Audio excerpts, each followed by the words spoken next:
लेकर प्रकट हुई। सबसे पहले तो मैं आपको ये बताना चाहती हूँ कि कोरोना है क्या।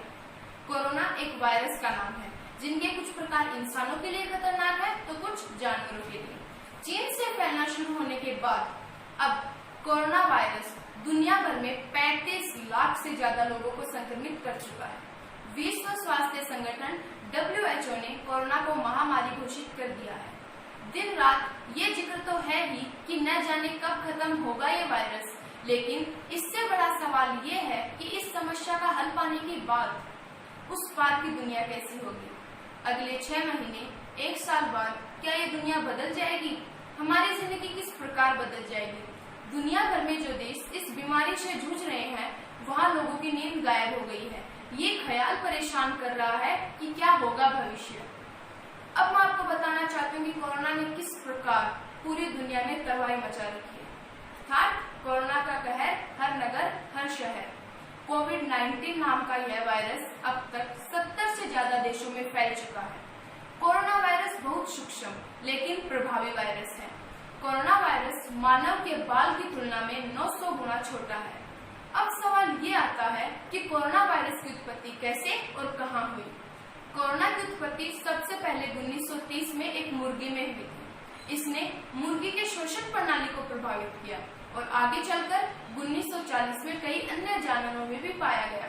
इसके बाद सन 1960 में एक व्यक्ति में पाया गया जिसे केवल सर्दी की शिकायत थी। इन सब के बाद वर्ष 2019 में इसे दोबारा इसके विकराल रूप में दिसंबर में चीन के वुहान शहर में पाया गया।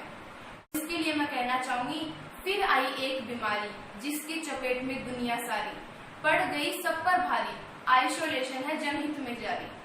कोरोना वायरस ने इस दुनिया में एक मर्यादा की लकीर खींच दी है। मर्यादा की लकीर यानी लॉकडाउन। लॉकडाउन एक आपातकालीन व्यवस्था है जो किसी आपदा या महामारी के वक्त लागू की जाती है। लॉकडाउन जनता की सहूलियत और सुरक्षा के लिए किया जाता है। लॉकडाउन होने पर आपातकालीन सेवाओं को छोड़कर दूसरी सभी सेवाओं पर रोक लगा दी जाती है।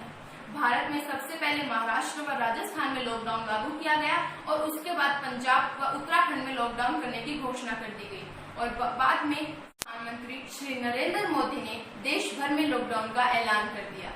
कोरोना का संक्रमण रोकने के लिए अधिकतर देशों में लॉकडाउन और सोशल डिस्टेंसिंग का तरीका अपनाया गया, क्योंकि जब तक कोई वैक्सीन नहीं आ जाती तब तक कोरोना के संक्रमण को फैलने से रोकने का एक ही रास्ता है और वह है सोशल डिस्टेंसिंग। भारत में लॉकडाउन 24 मार्च से लागू किया गया और 14 अप्रैल को खत्म होकर पुनः 3 मई को खुलने वाला लॉकडाउन एक बार फिर से 14 दिन के लिए आगे बढ़ा दिया गया और 18 मई को लॉकडाउन खुलने की उम्मीद है, यानी जिनके बचाने के लिए सबको कुछ दिन और घरों में कैद रहना होगा। सरकार द्वारा जो फैसले गंभीर सोच विचार कर लिए जाते थे वे कोरोना जैसी इमरजेंसी में रातों रात लिए जा रहे हैं। अब कोरोना वायरस ने किस प्रकार से दुनिया की तस्वीर में बदलाव लाए हैं उनके बारे में बात करते हैं। कोरोना वायरस ने दुनिया की तस्वीर को 2 रूपों में बदल दिया है, पहली सकारात्मक और दूसरी नकारात्मक। कोई चीज चाहे कितनी भी खतरनाक हो लेकिन उसका कुछ फायदा तो होता ही है। कोरोना वायरस के सकारात्मक प्रभाव भी हैं, जैसे कि कोरोना के कहर ने देश के प्रदूषण स्तर में गिरावट लाई है। कोरोना के कारण वायु प्रदूषण, ध्वनि प्रदूषण, जल प्रदूषण पहले की तुलना में काफी कम हो गए हैं, जिस कारण वातावरण साफ, सुंदर और हरियाली से परिपूर्ण हो गया है। वहीं इस वायरस ने फिजूल खर्च को काफी बचाया है। जहां पहले हमें किसी चीज की आवश्यकता नहीं होती तो भी उसे हम खरीद लेते, लेकिन कोरोना के अंदर जरूरत का सामान मिलना भी मुश्किल है। इस वायरस ने लोगों में काफी जागरूकता लाई है। अब लोग सफाई के प्रति भी काफी सतर्क हैं। लोग खुद की सफाई से लेकर घर की सफाई तक काफी सजग हैं। वहीं लोग परिवार के साथ रहकर भी अपनी यादें ताजा कर रहे हैं। कोरोना के कारण लोग पूर्णतः डिजिटल इंडिया पर निर्भर हो चुके हैं। बच्चे अपनी ऑनलाइन पढ़ाई और व्यापारी अपने कारोबार सब डिजिटल इंडिया पर संभाल रहे हैं। कोरोना के कारण लोगों द्वारा पुनः ग्रामीण परिवेश से शहरी परिवेश की तुलना में अधिक महत्व दिया जा रहा है। कोरोना वायरस ने अपने नकारात्मक प्रभाव से दुनिया की तस्वीर को बदल दिया है। कोरोना वायरस से प्रभावित दुनिया की 15 सबसे बड़ी अर्थव्यवस्थाओं में से एक भारत भी है। दुनिया भर में कोरोना की महामारी 2.5 करोड़ लोगों का रोजगार छीन लेगी। देश में बेरोजगारी की दर में करीब 200% का इजाफा हुआ है और हर चौथा भारतीय बेरोजगार हो चुका है। कोरोना महामारी से दिन प्रतिदिन शेयर बाजार में गिरावट आती जा रही है। इस महामारी के कारण सभी देशों में आयात निर्यात पर पूर्णतः पाबंदी लग चुकी है। इस जानलेवा बीमारी के कारण लोगों को काफी मुश्किलों का सामना करना पड़ रहा है। कोरोना ने और लॉकडाउन ने औपचारिकताओं को अपनी औकात दिखाई। लॉकडाउन के चलते अब सामाजिक, राजनीतिक, धार्मिक आयोजन, धार्मिक स्थल, प्रार्थना स्थल, शादी समारोह, मेला, उत्सव में सम्मिलित होने पर रोक लग गई है। भारत में प्रचलित अंग्रेजी प्रथाएं जैसे कि हाथ मिलाकर अभिवादन करने पर स्वतः ही रोक लग चुकी है और अब पुनः प्राचीन रीति रिवाजों के अनुसार हाथ जोड़कर अभिवादन किया जा रहा है। अंतिम संस्कार जैसे अन्य कार्यक्रमों पर अब सीमित लोग ही इकट्ठा हो सकेंगे। इस भयावह स्थिति ने लोगों को अपनी औपचारिकताओं से दूर कर पुराने रीति रिवाजों को अपनाने पर विवश कर दिया है। यह प्राचीन परंपराओं को अपनाने की व्यवस्था एक सकारात्मक बिंदु है। ऐसी परिस्थिति में लोगों को जिसका इंतजार है वो है कि लॉकडाउन के बाद की जिंदगी। लॉकडाउन के बाद यह तय है कि संपूर्ण विश्व में सोशल डिस्टेंसिंग का नियम लागू रहेगा। हवाई यात्रा शुरू होने के बाद एयरपोर्ट पर यात्रियों की थर्मल स्क्रीनिंग करना जरूरी हो जाएगा। लोगों द्वारा एक शहर से दूसरे शहर में यात्राएं करने पर थर्मल स्क्रीनिंग की सुविधा होगी। बाजारों में लॉकडाउन के बाद पहले की भांति रौनक नहीं रहेगी। बाजारों को भी, शहरों को भी किस्तों में खोला जाएगा। लॉकडाउन के बाद रेल यात्रा में भी काफी मुश्किलों का सामना करना पड़ेगा। लॉकडाउन समाप्ति के बाद संभव है कि पहले जब बीमार होने पर मिलने आने वाले रिश्तेदार अब फोन पर ही हालचाल पूछ लेंगे। शादी पार्टियों में इकट्ठा होने वाले लोगों की संख्या अब सीमित होगी। लोग अब अपने खान पान, स्वास्थ्य और साफ सफाई का पहले से बेहतर ध्यान रखेंगे।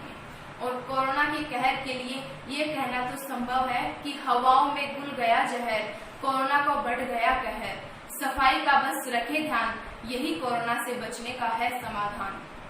कोरोना वायरस ने भारत को 10 वर्ष पीछे कर दिया है, अर्थात कोरोना वायरस अब विकास मार्ग में कंटक का कार्य कर रहा है।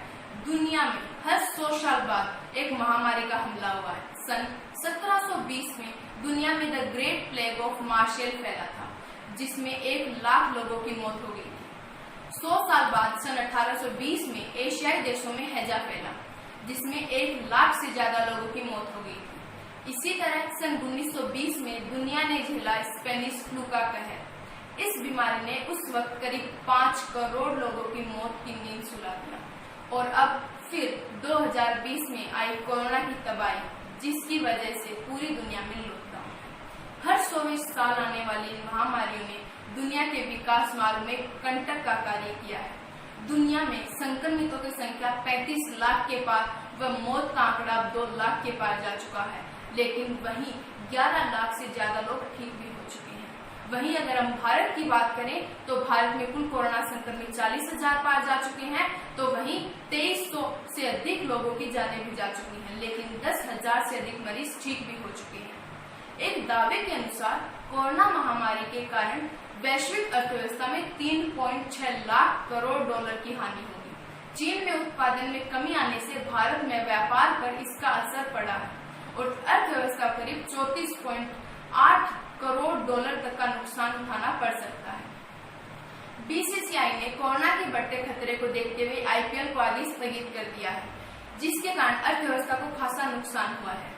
कोरोना वायरस के चलते भारतीय शेयर बाजार ही नहीं बल्कि दुनिया भर के शेयर बाजारों ने गिरावट के सभी रिकॉर्ड तोड़ दिए हैं। सेंसेक्स और निफ्टी 10% लुढ़क गए हैं। भारत में ऑटोमोबाइल उद्योग में करीब 3.7 करोड़ लोग काम करते थे। भारत में ऑटो उद्योग पहले से ही आर्थिक सुस्ती का शिकार था और अब इस महामारी के चलते यह और प्रभावित हुआ है। अंतर्राष्ट्रीय एयर ट्रांसपोर्ट एसोसिएशन IATA के मुताबिक विमानन उद्योग को यात्रियों से होने वाले कारोबार से कम 63 अरब डॉलर का नुकसान हुआ है।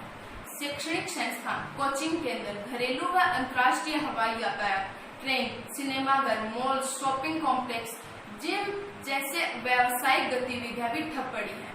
इस प्रकार कोरोना संकट ने संपूर्ण वैश्विक अर्थव्यवस्था का नुकसान कर विश्व विकास मार्ग में कंटक का कार्य निभा रहे हैं। और इन सब के लिए बस कुछ लाइनें ही कहना चाहूंगी। तूने सोचा भूख से मर जाएगा भारत, देख हर खेत में यह किसान खड़ा है। चौराहे पर जाने की जिद मत कर लेना, वर्दी पहन वहाँ भी एक जवान खड़ा है। हमको क्या बीमार करेगा तो कोरोना, अस्पताल में भारत का भगवान खड़ा है। जरूरतमंद की हर संभव मदद करने हर क्षेत्र में मन का धनवान खड़ा है। यहाँ सिकंदर ने भी घुटने टेक दिए थे, तेरे आगे मेरा भारत महान खड़ा है। और अब मैं बस अंत में इतना ही कहना चाहूंगी कि हमारी जंग किसी संक्रामक बीमारी से हो या किसी आदमी से, जब तक सब एक दिशा में मेहनत नहीं करते लड़ाई मुश्किल हो जाती है। आज तक कई महामारी आ चुकी है और जब सबको हरा सकते हैं तो ये कौन सी बड़ी बीमारी है। देश की कुल आबादी के 97% लोग कोरोना जैसी महामारी को लेकर सतर्क हैं, वही 3% लोग उन्हें प्रभावित नहीं कर सकता, इस सोच को लेकर है। ऐसे में सावधान रहें, सतर्क रहें और सजग रहना तो इसमें काफी महत्वपूर्ण है। कोरोना संकट के बाद आने वाली सहनीय व असहनीय परिस्थितियों को अब मनुष्य को